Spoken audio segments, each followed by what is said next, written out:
Welcome to Minnesota.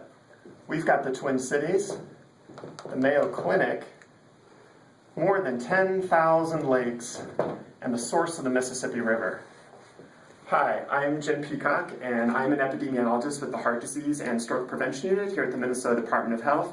And what I just drew for you on this whiteboard is how we used to do GIS in the Chronic Disease Division here at MDH. So I'm happy to say that now that we've gone through CDC and CHI's GIS training program, I've been able to accumulate what I like to call is a binder full of maps. So although maybe not my favorite map, a map that we've really spent a lot of time on and was an impetus for us seeking this training program, was this final map, Drive Times to Primary Stroke Centers in Minnesota.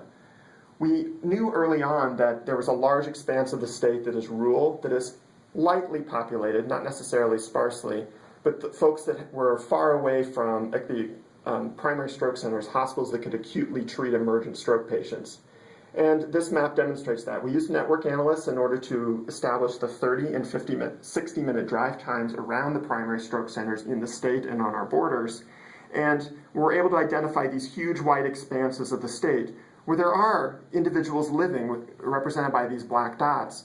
And we identified that 25% of our state's population was outside that 1-hour drive time.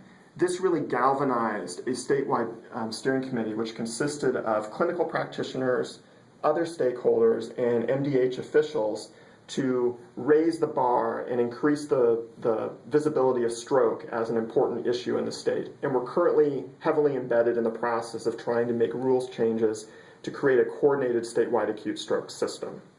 So with that, this is just an example of how we're using GIS now, an example of what we might call a favorite map, and how that map has been used to communicate effectively with our constituencies.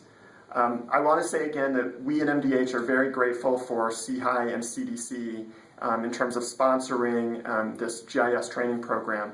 I think the most useful thing for us as we were going through the program really was being able to interact with professionals from other state health departments, to understand the difficulties that they have, how they've overcome those barriers, and to be able to share the successes that we've had here. It's been a great experience to learn. Thanks again.